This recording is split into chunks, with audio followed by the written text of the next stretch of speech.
नमस्कार। देश देशांतर में आपका स्वागत है। मैं हूं कुर्बान अली। उत्तर पूर्वी सीमावर्ती राज्य अरुणाचल प्रदेश में राजनीतिक संकट गहरा गया है। केंद्रीय मंत्रिमंडल ने रविवार को राष्ट्रपति से अरुणाचल प्रदेश में राष्ट्रपति शासन लागू करने की सिफारिश की थी। केंद्र सरकार के इस फैसले पर कांग्रेस पार्टी सहित कई विपक्षी दलों ने सरकार की तीखी आलोचना की है। अरुणाचल प्रदेश में पिछले साल 16 दिसंबर को उस समय राजनीतिक संकट शुरू हो गया था, जब कांग्रेस के 21 बागी विधायकों ने बीजेपी के 11 सदस्यों और 2 निर्दलीय विधायकों के साथ मिलकर एक सामुदायिक केंद्र में उपाध्यक्ष की अध्यक्षता में विधानसभा का सत्र बुलाकर अध्यक्ष रेबिया पर महाभियोग चलाया था। विधानसभा अध्यक्ष ने इस कदम को अवैध और असंवैधानिक करार दिया था। इस सत्र में वे 14 सदस्य भी शामिल थे, जिन्हें एक दिन पहले ही अयोग्य करार दिया गया था। कांग्रेस पार्टी का कहना है कि अरुणाचल प्रदेश में राष्ट्रपति शासन लागू करने की कैबिनेट की सिफारिश को अगर राष्ट्रपति की मंजूरी मिल जाती है तो वो इसे अदालत में चुनौती देगी। पार्टी ने आरोप लगाया है कि मोदी सरकार का अरुणाचल प्रदेश में राष्ट्रपति शासन लगाने का फैसला संविधान का मजाक बनाने, संघवाद का दमन करने और लोकतंत्र को कुचलने जैसा है। देश देशांतर में यही विषय आज हमारी चर्चा का, जिसमें हम जानने की कोशिश करेंगे कि अरुणाचल प्रदेश में राष्ट्रपति शासन लगाए जाने का फैसला कितना जायज़ है। इस चर्चा में मेरे साथ हैं संवैधानिक मामलों के जानकार राज्यसभा के पूर्व महासचिव वी.के. अग्निहोत्री, बीजेपी के राष्ट्रीय प्रवक्ता संबित पात्रा, कांग्रेस पार्टी के प्रवक्ता आलोक शर्मा और राजनीतिक विश्लेषक वरिष्ठ पत्रकार विनोद शर्मा। आप सभी का स्वागत है। सबसे पहले वी.के. अग्निहोत्री साहब, मैं आपसे शुरुआत करना चाहूँगा कि जो अरुणाचल प्रदेश में घटनाक्रम 1 माह से भी लंबे अरसे से चल रहा है और जिस तरह से एक के बाद एक घटनाएं वहाँ हो रही हैं, कभी विधानसभा का सत्र एक सामुदायिक केंद्र में बुलाया जाता है, कभी वहाँ अध्यक्ष को हटाने का फैसला किया जाता है, कुछ अयोग्य विधायक करार दे दिए जाते हैं, मामला गुवाहाटी हाई कोर्ट से लेकर सुप्रीम कोर्ट तक पहुंच जाता है। किस रूप में देखते हैं आप? ये बहुत ही अजीबो-गरीब हुआ है जो भी हुआ है, क्योंकि इस तरह की ऐसी स्थिति कभी मैंने पहले तो न सुनी है न देखी है जी। और इसलिए कुछ अजीबो-गरीब स्थिति को फिर कुछ नए तरीके से सोचना पड़ेगा और इसीलिए मेरी समझ में सुप्रीम कोर्ट ने कॉन्स्टिट्यूशनल बेंच के समक्ष ये मुद्दा भेजा है। जी। तो हमको देखना पड़ेगा कि क्या सुप्रीम कोर्ट डिसाइड करती है, बट एक मोटा मोटी तो ये कहा जा सकता है जी कि थोड़ा बहुत तो गवर्नर ने भी जो निर्णय लिया कि प्रीपोन करेंगे सत्र को, जी, तो वो उन्होंने कैबिनेट के डिसीजन के साथ नहीं लिया, जी, कैबिनेट के निर्णय पर नहीं आधारित था वो। तो उसमें मुझे लगता है कि कुछ थोड़ा सा खामी है। जी, उसके अलावा जो अब घटनाक्रम हुआ है जी, उसके लिए तो अभी देखना है आगे क्या होता है। जी, अभी तो सिर्फ कैबिनेट ने अपना निर्णय लिया है और प्रेसिडेंट के समक्ष अपना निर्णय रखा है। जी। आगे देखते हैं क्या होता है। ठीक है। डॉक्टर संबित पात्रा, आपकी पार्टी तो लोकतांत्रिक मूल्यों में विश्वास रखने वाली पार्टी है। आप कहते हैं कि हम we are party with a difference. और जब कभी कांग्रेस पार्टी की ओर से, कांग्रेस सरकारों की ओर से विधायकों को तोड़ने की बात हुई, सरकारों का विघटन करने की बात हुई, भारतीय जनता पार्टी बहुत फोरफ्रंट पर दिखाई देती थी। फिर अरुणाचल प्रदेश में ये जो एक के बाद एक फैसले आपकी सरकार लगातार लेती आ रही है, पहले राज्यपाल ने एक फ़ैसला लिया, उसके बाद जिस तरह से घटनाएं हुई, मामला अदालत तक में गया और अब आपने राष्ट्रपति शासन लागू कर दिया, जबकि बोम्बई केस में फ़ैसला आ चुका है। सुप्रीम कोर्ट का एक इस मामले में जजमेंट है कि विधायक ही तय करें विधानसभा के फ्लोर पर कि किसका बहुमत है, किसका बहुमत नहीं है। देखिए, जिस प्रकार की परिस्थिति अरुणाचल प्रदेश में रहा है, दो चीजें ध्यान देने योग्य है। नंबर एक कि अरुणाचल प्रदेश एक खास और बॉर्डर स्टेट होने के नाते वहां स्टेबिलिटी अर्थात स्थिरता और वहां शांति कायम रहे, ये बहुत अनिवार्य है। जो इंस्टेबिलिटी की बात हो रही है पॉलिटिकल दृष्टिकोण से, ये इंस्टेबिलिटी आखिर किसके कारण से हुई है? ये भारतीय जनता पार्टी के कारण से तो नहीं हुई है। 60 मेंबर के असेंबली में 47 मेंबर्स कांग्रेस के थे, उसमें से 21 मेंबर कांग्रेस के ही वो रिबेल बनते हैं। तो कहीं ना कहीं कांग्रेस के अंदर ही एक गुटबाजी थी, कांग्रेस के अंदर ही खेमेबाजी थी, उन्हीं के 21 मेंबर अलग होते हैं। ठीक उसके साथ साथ आप देखिए 13 मेंबर स्पीकर को इंपीच करने के लिए एक नोट मूव करते हैं। उस नोट के आधार पर जो महामहिम राज्यपाल हैं राजखोवा साहब, उन्होंने सत्र को प्रीपोन किया। 14/1/2016 से उन्होंने उसे 16/12/2015 को प्रीपोन किया इस पूरे मसले को। इसमें दो चीजें उठती है, आखिर ये प्रेसिडेंट्स रूल क्यों लगाई जा रही है। देखिए, आर्टिकल 174 के अंतर्गत दो असेंबली के बीच में 6 महीने से ज्यादा का समय नहीं होना चाहिए। जो लास्ट असेंबली अरुणाचल प्रदेश के असेंबली ने होल्ड किया था वो 21 जुलाई 2015 का था, और उसी के अनुसार अगर लास्ट डेट पड़ता है 6 महीने के अंदर असेंबली होल्ड करने का, तो वो 21 जनवरी 2015 का पड़ता है जी। 21 जनवरी 2015 तक इन्होंने असेंबली बुलाया नहीं। पहली बात तो है कि 16 और 17 तारीख को जो असेंबली गवर्नर के कहने पर कन्वीन हुआ था, और जो आपके कहने के मुताबिक वाकई क्योंकि असेंबली बंद किया गया था मार्शल लगा के भी और कानूनन रूप से, तो बाहर हुआ था। 16 तारीख को स्पीकर इंपीच हुए थे, 17 तारीख को मुख्यमंत्री को हटा के कंपोजिट संबित पात्रा साहब लेके दूसरे मुख्यमंत्री का भी उसमें निर्णय हो चुका था। मैं आपसे ये जानना चाहता हूं मेरा इतना कि क्या ये फैसले किसी कम्युनिटी सेंटर या मैरिज हॉल में विधानसभा का सेशन चला के किए जाएंगे या विधानसभा की इमारत में ही उसके पटल पर लिए जाएंगे? देखिए, इसमें कोई दो मत नहीं है कि जो मेजॉरिटी या माइनॉरिटी प्रूफ करने का विषय ये विधानसभा के पटल में ही होना चाहिए। मगर जब सत्र बुलाया गया, किस प्रकार से विधानसभा के पटल को जबरन, एक तरह से जबरन बंद कराया गया, यह पूरी प्रक्रिया आप सबके सामने रहा है। अगर ये सत्र 16 और 17 तारीख के जो सत्र बाहर हुए हैं, अगर ये गलत होते तो इनको गुवाहाटी हाईकोर्ट अपहोल्ड नहीं करती। 16 और 17 तारीख दोनों के सत्र और उनके रिजोल्यूशंस को गुवाहाटी हाईकोर्ट ने अपहोल्ड किया है। स्पीकर ने इसे सुप्रीम कोर्ट में चैलेंज जरूर किया है, मगर गुवाहाटी हाईकोर्ट ने इसे अपहोल्ड किया है। मेरा कहने का तात्पर्य सिर्फ इतना है, अगर नबम टुकी साहब जो चीफ मिनिस्टर रहे थे, उनके सरकार ने 16 और 17 तारीख के रिजोल्यूशन और उस असेंबली को वो मानती नहीं है, तो 6 महीना कंप्लीट ही नहीं हुआ है। 6 महीना कंप्लीट अगर हो जाता है तो स्वाभाविक रूप से आपको असेंबली नहीं होने के कारण से प्रेसिडेंट रूल के आगे बढ़ने के अलावा और कोई चारा नहीं बच जाता है। पात्रा साहब, आता हूं मैं आपके पास में लौट करके। या तो जैसे सुप्रीम कोर्ट ने कहा कि आप 20 जनवरी 2016 को एक सत्र बुला के मेजॉरिटी प्रूफ कर दीजिए। 20 जनवरी 2016 को जब सुप्रीम कोर्ट ने कहा कि आप सत्र बुला लीजिए, तो नबम टुकी साहब ने उसे मना कर दिया। तो आखिर आप सत्र से भाग क्यों रहे हैं? ठीक है, आप रहिए, अब कांग्रेस प्रवक्ता आलोक शर्मा हमारे साथ में हैं, उनकी भी बात सुन लेते हैं। आलोक जी, आपकी पार्टी का क्या स्टैंड है और क्या करने वाले हैं आप सरकार के इस फैसले के खिलाफ? केंद्र सरकार, देखिए, आपके दो प्रश्न के हिस्से हैं कि जो ऑपरेशन कीचड़ बीजेपी सरकार ने वहाँ पर चलाया है, उस कीचड़ को हम वहाँ से बिल्कुल साफ करेंगे, चाहे वो हाई कोर्ट हो चाहे सुप्रीम कोर्ट हो। तमाम जो भी रास्ते हमारे लिए संवैधानिक खुले हुए हैं, हम उन रास्तों को पूरी तरह से अपनाएंगे। देखिए, 6-7 दिसंबर के आसपास गवर्नर महोदय आते हैं दिल्ली में, नरेंद्र मोदी साहब के यहाँ पर उनकी मीटिंग होती है। 9 दिसंबर को वो वापस जाते हैं और जाकर अनाउंस कर देते हैं कि जो हमारा सत्र है उसको प्रीपोन कर रहे हैं हम 16 दिसंबर के लिए। तो वहीं से सारी जो खिचड़ी है और जो कीचड़ है वो वहीं से शुरू हो जाता है। पिछले 6 महीने से भारतीय जनता पार्टी के एक वरिष्ठ नेता यहाँ पर पूरी तरह से हमारे जो जितने भी रिबेल एमएलएज जिनको हम कह रहे हैं, उनके साथ पूरा कैंप कर रहे हैं दिल्ली के अंदर। हाई कोर्ट के अंदर जिस दिन डेट होती है गुवाहाटी के अंदर, बीजेपी का वो नेता वहाँ पर अंदर उस कमरे के अंदर हमारे रिबेल एमएलएज के साथ खड़ा होता है। उसके बाद जिस तरह से गुवाहाटी हाई कोर्ट ने तमाम चीज़ों को, तमाम प्रोसीडिंग्स को स्टे किया, शायद संबित जी पूरी तरह से उसको समझ नहीं पाए, पढ़ नहीं पाए उसको।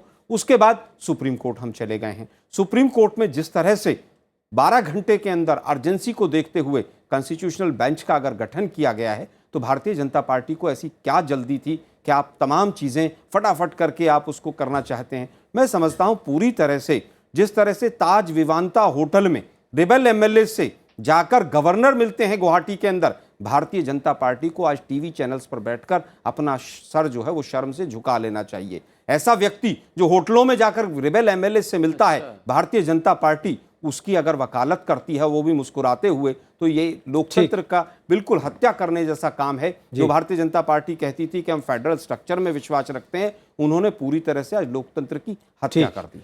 संबित पात्रा साहब, बहुत संक्षेप में, क्योंकि मुझे विनोद शर्मा साहब की टिप्पणी लेनी है इस पे, बहुत संक्षेप में। जी देखिए, मैं केवल तथ्यों को रख रहा हूं और जो फैक्ट्स उजागर है उन्हीं को रख रहा हूं। मैं तो सिर्फ एक ही क्वेश्चन पूछता हूं। अभी चंद दिनों पहले, बल्कि एक हफ्ते पहले ही सुप्रीम कोर्ट ने इन्हें एक ऑप्शन दिया कि आप 20 तारीख को सत्र बुला लीजिए, ताकि 21 तारीख का जो मर्यादित लाइन है वो भी क्रॉस नहीं होगा, आपकी बात भी रह जाएगी और 20 तारीख को मेजॉरिटी प्रूव कर दीजिए। अगर इनके पास मेजॉरिटी थी जैसा कि ये क्लेम कर रहे हैं, तो 20 तारीख को वो सत्र बुलाने से क्यों पीछे हट गए, क्यों इस ऑप्शन को नहीं माने? दूसरी बात, मैं हाईकोर्ट के विषय में जो अभी कांग्रेस के प्रवक्ता बोल रहे थे, मैं बता दूं, देखिए, यूं तो आपको याद होगा थोड़े दिन पहले हंसराज भारद्वाज ने इनकी पोल खोली थी बिहार के जजमेंट को लेकर, किस प्रकार से जज मत जाइए आप, अरुणाचल पे रहिए। अरुणाचल में क्या हुआ है कि सभरवाल साहब, अगर गवर्नर रिबेल एमएलएस को सपोर्ट करेंगे और मैरिज हाउसेस में जाकर उनसे मिलेंगे, होटल्स में जाकर मिलेंगे, सीसीटीवी कैमरे में कैद होंगे। मर्यादा में रहिए। आप राज्यसभा चैनल में हैं, आप किसी और चैनल में नहीं है, थोड़ा मर्यादित रहिए। थोड़ा मर्यादित हूं मैं। आप आलोक जी सुन लीजिए। आप याद करिए कि हंसराज भारद्वाज ने आप थोड़े दिन पहले हंसराज भारद्वाज जी ने कहा था कि वाई के सभरवाल जी जो कि चीफ जस्टिस थे, उनको इन्फ्लुएंस करने की कोशिश की गई थी मेरे माध्यम से मनमोहन जी के कहने पर, जबकि समीर जी विषयांतर हो रहा है। मैं आप रहिए हमारे साथ, मैं आता हूं आपके पास भी है कि विनोद शर्मा साहब में जी नहीं, सुन लीजिए, बहुत महत्वपूर्ण। नहीं, आप विस्तार में जा रहे हैं, उसका समय नहीं है उस विषय पर बात करने का। अरुणाचल की बात हम कर रहे हैं। समीर जी, आप विस्तार में नहीं जा रहा हूं, ये लास्ट 10 सेकंड सुन लीजिए। मैं सुन लीजिए, इसमें ऐसा है कि एक जज के पास इन्होंने कि इसी जज को सुनवाई करनी है, गुवाहाटी में वो उस प्रकार से गए थे। उस जज ने भी कुछ कहा गवर्नर के लिए, मगर जब गवर्नर दूसरे बेंच के पास गए, 10 दिन की सुनवाई हुई, कोई कुछ घंटों की नहीं जैसे पहले वाले केस में हुआ था। 10 दिन की सुनवाई के बाद उस जज ने गुवाहाटी हाई कोर्ट के अपहोल्ड किया है गवर्नर के डिसीजन को। अब वो सुप्रीम कोर्ट के पास गया है, ये बात जानना आवश्यक है। जी विनोद शर्मा साहब, आपके सामने पूरा घटनाक्रम है। बीजेपी और कांग्रेस प्रवक्ताओं की भी राय आपने सुनी और संवैधानिक विशेषज्ञ वीके अग्निहोत्री साहब को भी आपने सुना। आप क्या कहेंगे? देखिए, दो चीज़ें हैं। एक तर्क ये है केंद्र का कि वो एक बॉर्डर स्टेट है, बड़ी सेंसिटिव स्टेट है, सच बात है, सेंसिटिव स्टेट है, और वहाँ पर इस तरह की इंस्टेबिलिटी नहीं होनी चाहिए, और उसके चलते राष्ट्रपति शासन लागू किया धारा 356 के तहत। इस पे दो प्रश्न उठते हैं। क्या स्टेबिलिटी लेजिस्लेचर में नंबर्स के साथ बनती है, या राष्ट्रपति शासन से बनती है, या फिर सामाजिक और राजनीतिक उथल पुथल ना होने से बनती है? इस घटनाक्रम के चलते अरुणाचल में अब लंबे समय तक राजनीतिक उथल पुथल रहेगी, भले ही किसी की सरकार बन जाए। एक सेविंग ग्रेस ये है कि राष्ट्रपति शासन लगाया गया है और जो हाउस है वो सस्पेंडेड एनिमेशन में है। अब देखना ये होगा कि जब ये मामला पार्लियामेंट में आता है, क्या उसके पार्लियामेंट में आने से पहले कोई दूसरी सरकार वहाँ स्थापित हो जाती है, जिस तरह से कि पहले प्रयास किया गया? और अगर हो भी जाती है, अगर राष्ट्रपति शासन रखेंगे नहीं तब तक, क्योंकि देखिए मेरी बात समझने की कोशिश कीजिए, मैं राजनीतिक बात कह रहा हूँ, क्योंकि अपर हाउस में इनको एंडोर्समेंट नहीं मिलेगा इस राष्ट्रपति शासन का, और उससे पहले एक नई सरकार वहाँ देनी पड़ेगी, इसीलिए वहाँ हाउस सस्पेंडेड एनिमेशन में है। और अच्छा भी है क्योंकि हाउस को बर्खास्त नहीं कर सकते थे, किसी के पास मेजॉरिटी नहीं थी ये रिकमेंडेशन देने के लिए, तो वहाँ पर राजनीतिक उथल पुथल रहेगी। और इसलिए इस सब के चलते मैं इस तर्क से बिल्कुल इत्तेफाक नहीं रखता कि वहाँ पर स्टेबिलिटी करने के लिए राष्ट्रपति शासन लगाया गया है। एक दो, अगर भारतीय जनता पार्टी, देखिए भारतीय जनता पार्टी जनसंघ के ज़माने से, और समित को पता होगा इस बात का, सरकारिया कमीशन एक बाइबल हुआ करता था भारतीय जनता पार्टी के लिए और समस्त विपक्ष के लिए, क्यों उस वक्त 356 जो है वो कांग्रेसियों के हाथ में हुआ करते था, इंदिरा गांधी के हाथ में हुआ करता था, राजीव गांधी के हाथ में हुआ करता था जी। और 356 जो था, it was a big no no politically, लेकिन वही 356 अब उसको लागू किया गया है। दूसरा, गवर्नर्स की जो अपॉइंटमेंट है उसमें चीफ मिनिस्टर्स को कंसल्ट नहीं किया जा रहा, जहाँ जहाँ ऑपोजिशन स्टेट्स हैं वो भी सरकारिया कमीशन की एक रिकमेंडेशन है। तो मैं इसको दूसरी नज़र से देखता हूँ। मैं ये देखता हूँ कि जहाँ तक 356 का सवाल है, वहाँ पर कांग्रेस पार्टी का जो कार्यकलाप रहा और जो भारतीय जनता पार्टी का ये एक्शन है उसके चलते दोनों में कोई फ़र्क मुझे ज़्यादा नज़र नहीं आता। और जो एक सवाल अहम है जो कांग्रेस ने उठाया है, लेकिन कांग्रेस ना भी उठाती तो वो उचित सवाल था जी। वो प्रधानमंत्री जब शुरू में आए 2014 के इलेक्शन के बाद, तो बहुत अच्छी बात उन्होंने कही कि हम कोऑपरेटिव फेडरलिज्म का एक नमूना पेश करेंगे और ये टीम इंडिया होगी, ये सिर्फ केंद्र की सरकार नहीं होगी, यहाँ समस्त चीफ मिनिस्टर्स होंगे और प्रधानमंत्री होगा, केंद्र की सरकार होगी जी। और चौथी बात, जो सबसे अहम बात है, वो बात यह है कि आपने इस सब कार्यकलाप से एंटी डिफेक्शन लॉ जो है उसको भी तिलांजलि दी है, क्योंकि कुछ लोग रिबेल हो गए, किन कारणों से हो गए मैं नहीं जाना चाहता हूं उसमें। ये बात सच है कि कांग्रेस की लीडरशिप ने उसको मिसहैंडल किया, वो जो अंदर उनके अंदर जो एक रिजेंटमेंट चल रही थी उनकी लेजिस्लेचर पार्टी में, उसको ठीक से उन्होंने उसको टैकल नहीं किया, ये बात सच है। अगर वो टैकल कर लिए होते तो यहाँ तक बात पहुँचती नहीं। लेकिन सच्चाई ये भी है कि एंटी डिफेक्शन लॉ की तो वहाँ पर धज्जियाँ उड़ा दी गई हैं। ठीक है। तो ये सब जो चीज़ें हैं ये एक क्लीन और क्रेडिबल पॉलिटी के पक्ष में नहीं जाती मेरी नज़र में। अग्निहोत्री साहब, अभी आपने सुना विनोद शर्मा साहब ने बहुत ही सफाई के साथ में बात रखी कि सस्पेंडेड एनिमेशन में है असेंबली और ये अभी तय नहीं है कि बहुमत किसके हाथ है। बहुमत को तय करने के लिए विधानसभा का सत्र बुलाया जाएगा, वहीं होगा on the floor of house जो बहुमत केस का फैसला है। और जो हालात हैं, एक राज्यपाल के ख़िलाफ़ माहौल है, हॉस्टाइल विधायकों का हमने देखा तस्वीरें कि मारपीट की नौबत थी, वैसे में क्या कोई संवैधानिक हल आपको नज़र आता हुआ दिखाई देता है अदालत के अलावा? नहीं, मेरे समझ में तो नहीं है जी। क्योंकि इसमें एक ये भी मुद्दा है, जैसा कि विनोद शर्मा जी ने कहा जी कि नेक्स्ट सेशन ऑफ पार्लियामेंट उसके पहले इस बात का कुछ हल निकलना चाहिए। जी, उसमें ज़्यादा वक्त नहीं है, 1 महीना, क्योंकि अगर उनका जो प्रोक्लेमेशन जो मोशन है, प्रोक्लेमेशन जो है, अगर वो अप्रूव भी हो गया मोशन में लोकसभा के, जी तो राज्यसभा में रुक जाएगा, उसके आगे फिर वो चलेगा ही नहीं राष्ट्रपति शासन। जी तो उससे तो बड़ा गड़बड़ स्थिति हो जाएगी। तो इसलिए मेरे समझ में सुप्रीम कोर्ट ये ज़रूर कोशिश करेगा कि इस पर कोई निर्णय वो दे दें जिसके पहले कि वो लोकसभा का पार्लियामेंट का सेशन शुरू हो। लेकिन जो खबर आ रही है सेशन के बारे में भी, वो भी देखने लायक है, क्योंकि ये कहा जा रहा है कि शायद ये जीएसटी बिल पास करने के लिए सेशन को थोड़ा जल्दी बुला लिया जाए। जी। तो अब हमारे पास टाइम होगा बहुत तो कम बजट है। सेशन ही।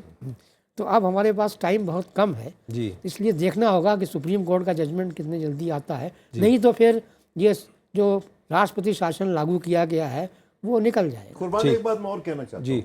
देखिए, मैं समझता हूँ इस बात में भी भाजपा की तरफ से, जो केंद्रीय सरकार है उसकी तरफ से ज़्यादा खूबसूरती रहती अगर ये याचिका एक लेकर सुप्रीम कोर्ट के पास जाते थे। देखिए भाई, 20 तारीख होने वाली है, आज 18 तारीख है, परसों 20 तारीख हो जाएगी और 174 जो प्रोविजंस हैं वो इन्वोक हो जाएंगे और फिर वो एक ब्रेकडाउन ऑफ कॉन्स्टिट्यूशनल मशीनरी हो जाएगा। तो आप इससे पहले हमें सलाह दें कि हम क्या करें। और मैं समझता हूँ कि अगर वहाँ सुप्रीम कोर्ट की जो ताकीद करती सुप्रीम कोर्ट, उसके मुताबिक अगर केंद्र सरकार काम करती तो ये सब कंट्रोवर्सी नहीं होती। लेकिन आज के दिन ये कंट्रोवर्सी है। जी जी जी। संबित पात्रा साहब, मैं आप ही के पास आ रहा था कि अभी आपने भी पूरी चर्चा सुनी, अब आपके सामने क्या विकल्प हैं और आप अरुणाचल में जो राजनीतिक संकट पैदा हुआ है उससे कैसे निपटने जा रहे हैं? बल्कि अभी जो विनोद शर्मा जी ने कहा बड़ा वाजिब प्रश्न था कि सुप्रीम कोर्ट के सामने, कॉन्स्टिट्यूशन बेंच के सामने जब ये विषय था तो ये विकल्प रखा जा सकता था कि बताइए हम लोग क्या करें, क्योंकि 21 तारीख का डेडलाइन आ रहा है और रखा गया था। चूंकि ये विषय रखा गया, मैं आपको सीक्वेंस ऑफ इवेंट बताता हूं। 5 जज एक कमरे में गए, 5 जजों ने बैठ के बातचीत की, 5 जज बाहर आए और बताए ठीक है, हमें लगता है इस विषय को ध्यान में रखते हुए कि 20 तारीख को ही आप सेशन बुला लीजिए। 21 तारीख लास्ट डेट है, वो तो हो गया। अब आगे क्या करने वाले हैं? जनवरी 2016 को आप अब आगे क्या करने वाले हैं? बता रहा हूं, ये उत्तर जानना बहुत महत्वपूर्ण। जी। सुन तो लीजिए सर, सुन तो लीजिए। तो 20 तारीख को ही सेशन बुला लीजिए, जिसको कि नवम टिक्कू और जो विधायक उनके साथ 26 है, उन्होंने नकार दिया कि नहीं, हम 20 को नहीं बुलाएंगे। स्वाभाविक रूप से उनके पास मेजॉरिटी नहीं है, इसीलिए तो नकार दिया। आगे आगे देखिए, अभी तो प्रेसिडेंट के पास गया है। जहां तक मेरी जानकारी है, लिमिटेड जानकारी है, मैं नहीं जानता हूं कि प्रेसिडेंट ने इसे एक्सेप्ट किया है या नहीं किया है। जब तक प्रेसिडेंट अपना ओपिनियन नहीं देते हैं, मैं बतौर पार्टी प्रवक्ता तो यहां बता सकता हूं पार्टी का क्या विषय है, मगर मैं सरकार की कोई राय रख नहीं सकता हूं जब तक प्रेसिडेंट इसमें चलिए पार्टी की बता दीजिए। इसलिए मेरे ऑप्शंस यहां नहीं है। क्यों प्रेसिडेंट रूल रिकमेंड किया गया, ये बता सकता हूं। नहीं, वो तो हो गया। अब आगे क्या करने वाले हैं आप? अरुणाचल प्रदेश में आपने कहा कि बॉर्डर स्टेट है, वहां स्थायित्व का सवाल है, तो उसके लिए आपकी भी कुछ जिम्मेदारी भी होगी ना, तो वो क्या है? नहीं, जिम्मेदारी है। जैसे विगत 1 वर्ष से वहां अस्थायित्व था, अस्थिरता थी, उसको ध्यान में रखते हुए प्रेसिडेंट रूल इंपोज करने के लिए रिकमेंड किया गया। अब प्रेसिडेंट एक्सेप्ट करें या ना एक्सेप्ट करें, उसके आधार पर डिपेंड करेगा ना कि सरकार क्या निर्णय लेती है। आप लोग कांग्रेस के बागी विधायकों के साथ सरकार बनाने जा रहे हैं या नहीं, ये तो बता सकते हैं ना आप? कि क्या आप कांग्रेस के बागी विधायकों के साथ सरकार बनाने जा रहे हैं? ये बात मैं ये आपको बता देता हूं जी।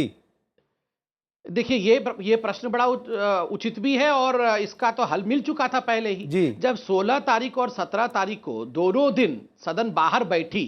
16 तारीख को स्पीकर इंपीच किए गए और 17 तारीख को नवम टिक्कू, जो कि अभी के मुख्यमंत्री हैं, उन पे अविश्वास और कांग्रेस के ही दूसरे रिबल कैंडिडेट पे विश्वास जता दिया गया था।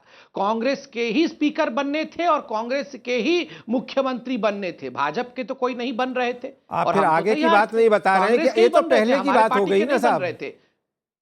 आगे क्या करने वाले हैं वो बता दीजिए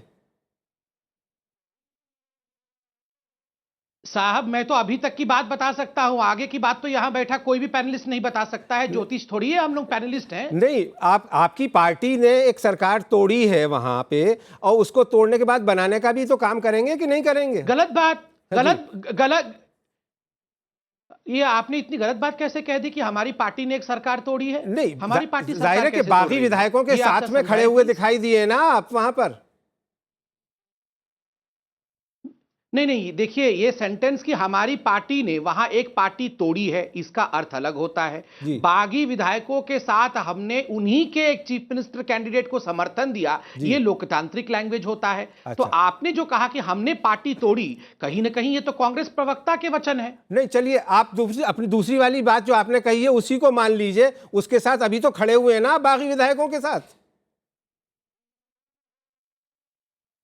34, मैं इतना कहूंगा कि 34 विधायक एक तरफ खड़े हैं और बाकी 26 विधायक दूसरी तरफ खड़े हैं। स्वाभाविक रूप से जवाब देना नहीं चाहते आप, संख्या गरिष्ठतम होता है, संख्या में ही बल होती है, मेजॉरिटी रूल्स।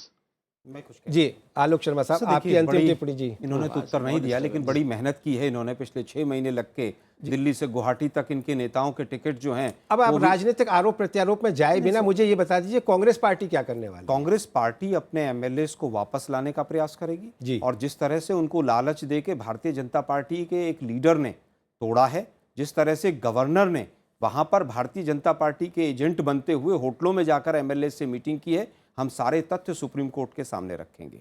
हम उस तथ्य को भी रखेंगे कि हाई कोर्ट ने कहा है कि गवर्नर का जो एक्शन है वो टिंटेड है।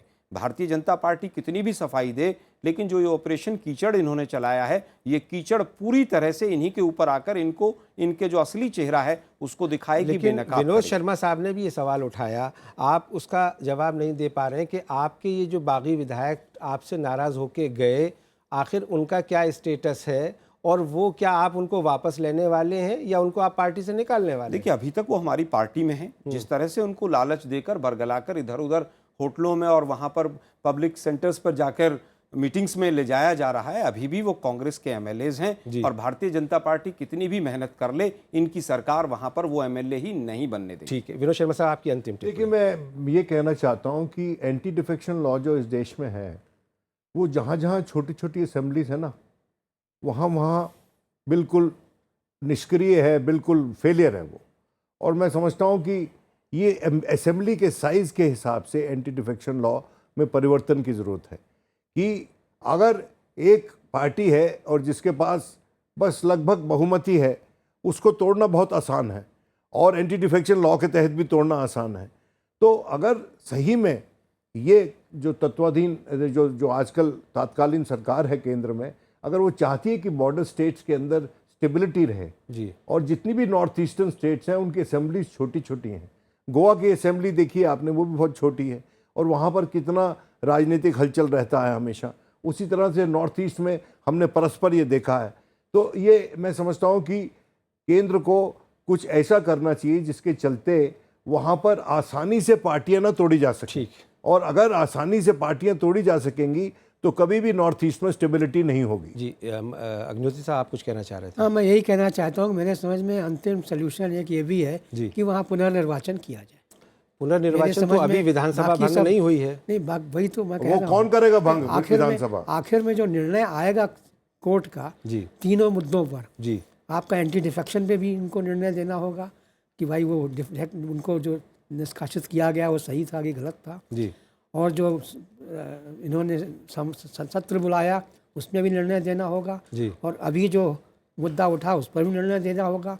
तो उन सब से निकल के जो बात आएगी मेरे समझ में, जी। उससे दिशा निर्देश यही निकल रहा है ठीक। कि फिर से शायद इलेक्शन अगर सुप्रीम कोर्ट की तरफ जी। से भी एक सुझाव आ सकता है ठीक। कि भाई किस तरह से स्टेबिलिटी वहां बरकरार रखी जा सके, क्योंकि देखिए संबित ने कहा कि उस वक्त मामला उठा विनोद था। जी, अब मेरे पास समय लेकिन खत्म नहीं, हो एक गया। छोटी सी जी, बात, जी। ये जो अभी आज के दिन प्रेसिडेंट रूल लागू हुआ है, इससे अगर एक दिन पहले एक एफिडेविट में सरकार इन्फॉर्म कर देती सुप्रीम कोर्ट को चलिए। कि हम ये करने जा रहे हैं, अरुणाचल प्रदेश का मामला काफी पेचीदा हो गया है। तो ठीक रहता मेरा कहना। अभी अदालत के फैसले का भी इंतजार करना होगा और साथ ही साथ जो संसद का आगामी बजट सत्र शुरू हो रहा है उसमें क्या अरुणाचल प्रदेश पर फैसला हो पाता है, ये भी देखने वाली बात होगी। बहरहाल इस चर्चा में मेरे साथ इतना ही। विनोद अग्निहोत्री साहब, आलोक शर्मा साहब, विनोद शर्मा साहब और डॉक्टर संबित पात्रा साहब, इस चर्चा में भाग लेने के लिए आप सभी का बहुत बहुत शुक्रिया। नमस्कार।